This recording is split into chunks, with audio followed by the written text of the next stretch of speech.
Hello friends, welcome to my channel. আমার চ্যানেলের আরও নতুন একটি ভিডিও দেখার জন্য আপনাদের সবাইকে ওয়েলকাম, এবং যারা আমার ফেসবুক পেজ থেকে দেখছেন তাদেরকেও ওয়েলকাম জানাই আমার নতুন একটি ভিডিও দেখার জন্য। তাহলে চলুন আজকের ভিডিওটা শুরু করা যাক।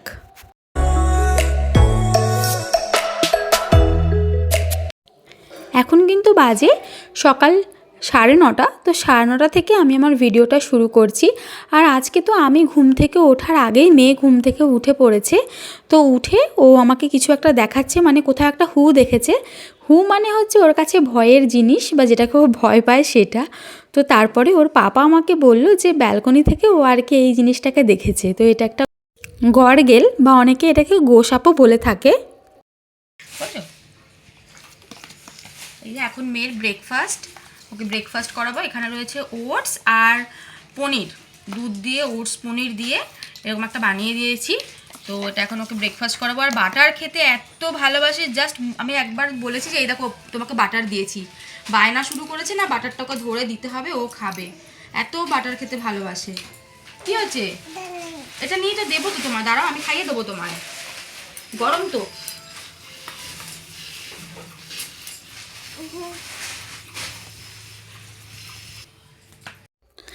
তো দেখতেই পেলেন আমি কিন্তু মেয়েকে একদম ফ্রেশ হয়ে তারপর খাওয়াতে বসে পড়েছি। এখানে ওকে ব্রেকফাস্ট করাচ্ছি।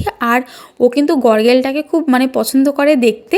আমরা তো এটাকে গর্গেল বলি, কিন্তু এটাকে কিন্তু চলতি ভাষায় গোসাপও বলা হয়, অনেকে এটাকে গোসাপও বলে। তো যাই হোক, গর্গেল বা গোসাপ যেটাই হোক, তো সেটাই আর কি মেয়েকে দেখাচ্ছিলাম। আর তারপর পুরো ব্রেকফাস্টটা মেয়ে কিন্তু কমপ্লিট করেছে। আর এখানে না সব রকম আর কি শীতকালীন সবজি দিয়ে মাছের মাথা দিয়ে একটা চচ্চড়ি রান্না করব। তো তার জন্য মাছের মাথাটাকে খুব সুন্দর করে আর কি ভেজে নিচ্ছি। এখানে না একটা গোটা রুই মাছের মাথা ছিল, সেটা দিয়ে আর কি রান্না করব। আর এখানে হচ্ছে চিকেন, পেঁপে, কিছুটা কুমড়ো রয়েছে, সেগুলো দিয়ে মেয়ের জন্য আলাদা করে একটু চিকেনের ঝোল করব। তো সেটা তো ওইদিকে রয়েছে। আর এবার সবজিটা রান্না করি, তো ভাবলাম আপনাদের সাথেও সেই রেসিপিটা আর কি শেয়ার করি। তো তার জন্য মাছের মাথাটা তো ভেজে তুলে নিয়েছি। এরপর ওই তেলেতেই কিন্তু দিয়ে দেবো শুকনো লঙ্কা, তেজপাতা, একটু গোটা জিরে, আর তার সাথে দিয়ে দেবো 2টো এলাচ। এলাচটা দিলে না খেতে খুব ভালো লাগবে, মানে ফ্লেভারটা খুব ভালো আসবে। আর তেলটা একটু বেশি পরিমাণেই আর কি দিয়েছি। আর আমি না এই পর্যাতে আর কি রসুনটা দিতে ভুলে গিয়েছিলাম।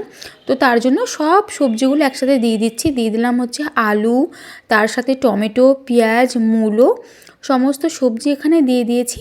আর দিয়ে খুব ভালো করে নাড়িয়ে ছাড়িয়ে না ওই সবজির মাঝখানটায় একটুখানি ফাঁকা করে দেব, যাতে রসুনটা আমি তেলের ওপর দিতে পারি। আমি একদম ভুলে গিয়েছিলাম রসুনটা দিতে। যে রসুনটা আগে দিলে তেলের ওপর রসুনটা দিয়ে হালকা একটু ভেজে তারপর সব সবজিগুলো দিলে ভালো হতো। তো রসুনটা যাই হোক দিয়ে দিয়েছি। দিয়ে একটু ভালো করে রসুনটাকে ভেজে নেব, একটু সময় নিয়ে রসুনটাকে ভেজে তারপর সব সবজিগুলোকে মিশিয়ে দেব। আর আমি কিন্তু এটাতে কাঁচা লঙ্কাও চিড়ে দিয়ে দিয়েছিলাম। তো দিয়ে সবজিগুলোকে সুন্দর করে কিন্তু আমি একটু ভাজা ভাজা করে নেব। তো তারপর এটাতে দিয়ে দেবো সরু সরু করে কেটে রাখা বেগুন আর পেঁয়াজ কলি। তো এবার এই সবজিটাকেও কিন্তু সুন্দর করে হাই ফ্লেমে আমি ভেজে নেব। কোনো রকম কিন্তু প্রথমেই আমি নুনটা দেব না, নুনটা দিলে কি হবে সবজি থেকে জল বেরিয়ে যাবে, আর সেরকম খুব একটা ভাজা হবে না। তাই জন্য আগে তেলেতে খুব সুন্দর করে ভেজে নেব, তারপরে কিন্তু নুনটা অ্যাড করব। তো নুনটা অ্যাড করতে গিয়ে দেখলাম আর কি নুনটা শেষ হয়ে গেছে, তাই নুনটা ঢেলে নিলাম। আর আমাদের না সংসার এমন একটা জিনিস, সেখানে না কখনোই কিন্তু নুনটা আমাদের ঘর থেকে শেষ হতে দেওয়াটা একদম উচিত না। তো সবসময় না নুনটা থাকতে থাকতে আনাটাই উচিত, এতে কিন্তু ঘরে গৃহলক্ষ্মী বজায় থাকে। তো সব সময় আর কি নুনটা থাকতে থাকতে নিয়ে আসার চেষ্টা করবেন। আর এরপর তো এখানে একে মশলাগুলো দিয়ে দিলাম হচ্ছে নুন, পরিমাণ মতন হলুদ গুঁড়ো, লঙ্কা গুঁড়ো, একটু দিয়ে দিয়েছি কিন্তু জিরের গুঁড়ো। আর দিয়ে খুব সুন্দর করে জল দিয়ে কিন্তু মশলাটাকে ভালো করে কষিয়ে নেব। তো তারপর সামান্য একটু জল দিয়ে ঢাকা দিয়ে রেখে দেবো সমস্ত সবজিগুলো পুরোপুরি সেদ্ধ হয়ে যাওয়া অবধি। তো মশলাগুলো মশলার সাথে সবজিগুলো খুব সুন্দর করে সেদ্ধ হয়ে গেলে তাতে দিয়ে দেবো কিন্তু ভেজে রাখা মাছটা। তো আর সব শেষে এখানে দিয়ে দিচ্ছি সামান্য চিনি, যেহেতু সবজি দিয়েছি একটু চিনি তো দিতেই হবে, তাহলে না খেতে খুব ভালো লাগবে, খাবারের একটা প্রপার ব্যালেন্স আসবে। তো ভালোভাবে চিনিটা দিয়ে নাড়িয়ে চাড়িয়ে এখানে আমি একটু নুনটা দেখে নিলাম, দেখলাম নুনটা একদম ঠিক আছে। আর নামানোর আগে দিয়ে দেবো একটুখানি ধনেপাতা কুচি, ব্যাস। এটাই কিন্তু একদম দুর্দান্ত একটা রেসিপি। গরম ভাতে এরকম একটা রেসিপি যদি শীতকালে হয় তাহলে তো আর কোনো কথাই নেই। এই পেঁয়াজকলি, আলু, বেগুন, শিম, মূলো দিয়ে এই তরকারিটা কিন্তু জাস্ট জমে যাবে। তো এরপর তো রান্নাবান্না করলাম, আর এবার না বেশ কিছু রান্নাবান্না আছে, তো সেগুলো এক এক করে নেব। আজকে না মাছের মাথা দিয়ে একটু ডালও করব, তো তার জন্য প্রেশার কুকারে ডালটা সেদ্ধ করে নিচ্ছি। অনেকটা বেলা আজকে হয়ে গেছিলো রান্না করতে করতে, তো তাই জন্য খুব তাড়াতাড়ি করে শর্টকাটে আর কি এখানে আমি প্রেশার কুকারেই আর কি ডালটা আজকে সেদ্ধ করে নিয়েছি। আর একদিকে ডালটা সেদ্ধ হয়েছে, আর একদিকে মশলাটাও, এদিকে ডালের মশলাটা যেটা আর কি দেবো সেটাও কিন্তু কষিয়ে নিয়েছিলাম। মাথাটা খুব ভালোভাবে ভেজে তাতে ফোড়নে দিয়ে জিরে গুঁড়ো, টমেটো, লঙ্কা গুঁড়ো, নুন, চিনি সমস্তটা দিয়ে কষিয়ে এখানে ডালটা দিয়ে দিয়েছি। ডালটা দিয়ে ভালোভাবে ফুটিয়ে একটু ধনেপাতা আর তার সাথে কিন্তু একটুখানি দিয়ে দেবো গরম মশলার গুঁড়ো, ব্যাস। তাহলে আমাদের মাছের মাথা দিয়ে মুগ ডাল একদম রেডি হয়ে যাবে। আর ওইদিকের যে আর একটা বার্নার আছে সেটাকে আমি অনেকবার চেষ্টা করলাম অন করার, কিন্তু না কিছুতেই করতে পারলাম না। একটু মানে ওভেনটাতে প্রবলেম হচ্ছে, তো তার জন্য ওই দিকের বার্নারটা আর ধরলো না। এই দিকের বার্নারটাতেই কিন্তু বসিয়ে দিয়েছি হচ্ছে আমি আলু ভাজা। আর আলু ভাজাটাও কমপ্লিট করেই আমি চলে এসেছি কিন্তু কিছুটা জামা কাপড় কাচতে। আজকে বেশ কিছু জামা কাপড় হয়েছিল যেগুলো আর কি ধুয়ে সকালে ধোয়া হয়নি, তো একটু বেলা করেই আর কি বসেছি জামা কাপড়গুলো ধুতে। আর শীতকাল তো রোদের তাপটা ওই সকালের দিকে থাকে, বেলা হয়ে গেলে না রোদের তাপ একদম আর থাকে না, তো তখন জামা কাপড়গুলো আর শুকায় না, মানে সেই সন্ধে হয়ে যায় কিংবা পরের দিন হয়ে যায় জামা কাপড়গুলো শুকাতে শুকাতে। তো তাই জন্য তাড়াতাড়ি করে রান্নাটাও কমপ্লিট করেই কিন্তু জামা কাপড়গুলো দিকে ধুয়ে আগেই কিন্তু আমি মেলে দিয়েছিলাম। তো জামা কাপড়গুলো ধুয়ে শুকিয়ে মেলে তারপরে আবার গেছি আমি স্নান করতে। আর স্নানের সময় দেখতে পাচ্ছেন কত জামা কাপড়, আর বেশিরভাগটাই রয়েছে কিন্তু আমার ছানার জামা কাপড় এখানে বেশি। আর এখানে 2-3টে জামা কাপড় রয়েছে যেগুলোই স্নান করার পর হয়েছে, তারপর আমার ছানা যখন স্নান করলো তো তার কিছুটা জামা কাপড় এখানে হয়েছিল। আর যেহেতু একটু ঘুরতে যাওয়ার কথা আছে, তো তাই জন্য না আজকে শ্যাম্পু করেছি। আর রোদটা এত সুন্দর লাগছিল, তো যেন মনে হচ্ছে সারাক্ষণ ছাদেই দাঁড়িয়ে থেকে স্নান করে এসেছি। তো আর রোদটা খুব ভাল লাগছিল। তো এখানে জামা কাপড়গুলো দিয়ে বেশ খানিকক্ষণ কিন্তু ছাদে আজকে একটু সময় কাটিয়েছি, যেন মনে হচ্ছে ছাদেই থেকে যাই। আর আমি জানি না কেন শীতকাল এলেই আমার রোদটা খুব ভালো লাগে, মানে মনে হয় রোদে বসে থাকি, রোদে বসেই ভাত খাই, এখানেই শুয়ে পড়ি, মানে এরকম একটা ব্যাপার।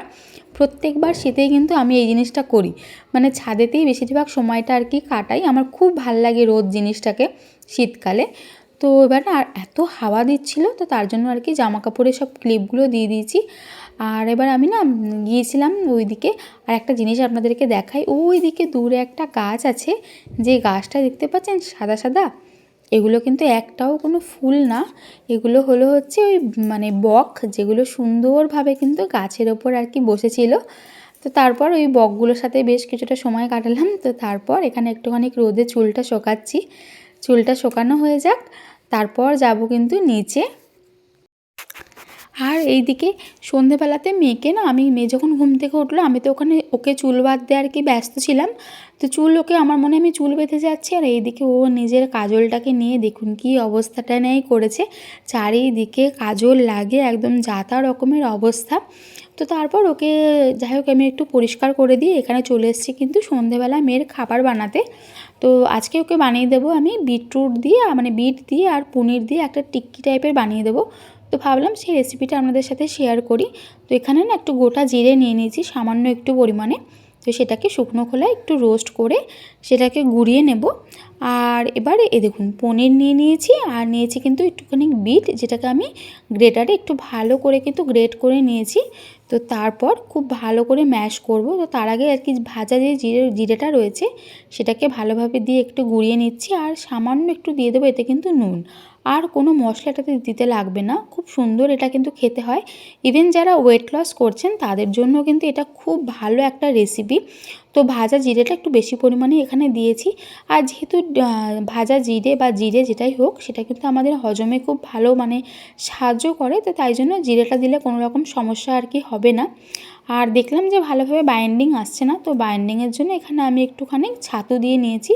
তো তারপরে খুব ভালোভাবে এটাকে ম্যাশ করে যখন দেখবো যে একটা খুব সুন্দর মতন বাইন্ডিং চলে আসছে, তারপর একটা ভালো মতন শেপ আমি দিয়ে নেব। আমি এখানে কিন্তু চৌকো শেপ দিয়েছি, আর বাচ্চারা কিন্তু যে কোনো জিনিস যদি দেখতে ভালো হয় তাহলে তারা সেটা খুব উৎসাহের সাথে আর কি খাবে। তো তাই জন্য আমি একটু চৌকো মতন খুব সুন্দর কাটলেট টাইপের বানিয়ে নিয়েছি। তারপর একটু বাটার দিয়ে নিলাম প্যানের মধ্যে, বাটারে এপিট ওপিট করে খুব সুন্দর করে আর কি ঢাকা দিয়ে এই যেটা টিক্কি বানিয়েছি সেটাকে কিন্তু সেঁকে নেব। তো আর এটা না একটু প্রথমে লো ফ্লেমে একটু এপিট ওপিট করে ভালোভাবে সেঁকে নেব। তো তারপর গ্যাসের ফ্লেমটাকে একটু বাড়িয়ে দিয়ে ভালোভাবে এটাকে সেঁকে নিলে কিন্তু উপরের যে পোর্শনটা থাকবে সেটা কিন্তু খুব ভালো মতন ক্রিস্পি হয়ে যাবে আর খেতেও কিন্তু খুব ভালো লাগবে। তো দেখুন এটা না বানাতে কিন্তু মানে মোটামুটি 10 মিনিট লাগে। 10 মিনিটের মধ্যে খুব সুন্দরভাবে কিন্তু এটা বানানো হয়ে যায়। আর একটু আমি শসা দিয়ে নিয়েছি, মেয়ে আমার যেহেতু শসাটা খায় তো তাই জন্য আমি কিন্তু শসাটা দিয়েছি। তো আর দেখুন খুব সুন্দর মতন কিন্তু খেয়ে যাচ্ছে, কোনো রকম বিরক্ত করছে না। এটা কিন্তু খুব ভালো একটা রেসিপি। তো যাই হোক, আর আমি একটু যাবো মানে বেড়াতে যাব, তো তাই জন্য 2-3টে জিনিস বাড়ির থেকেই তৈরি করে নিয়ে যাব মেয়ের জন্য, যাতে মেয়ের আর কি খেতে সুবিধা হয়, ওখানে গিয়ে আমার কোনো রকম ঝামেলা না করতে হয়। তো এখানে একটু ছাতুটা নিয়ে নেব। তো ছাতুটা ওই জন্য প্যাকেটে ঢেলে নিচ্ছি। আর কিছুটা যে ছাতুটা আমার এক্সট্রা আর কি রয়ে গেছে প্যাকেটে, সেটা বাড়িতে যেটা মেখে আর কি ইউজ করি সেই ছাতুটাও এখানে আমি কৌটোতে ঢেলে নিচ্ছি। আর না আমি ওর জন্য নিয়ে নেব কিন্তু ডালিয়া, আর যেটা পাঁচমিশালি ডাল আছে সেটা একটা কন্টেনারে নিয়ে নিয়েছি, আর নিয়ে নিলাম কিন্তু ছাতু। তো আজকের ভিডিওটা এখানে এন্ড করছি, দেখা হচ্ছে কিন্তু নেক্সট ভিডিওতে। সবাই খুব ভালো থাকবেন, হ্যাপি থাকবেন, টাটা।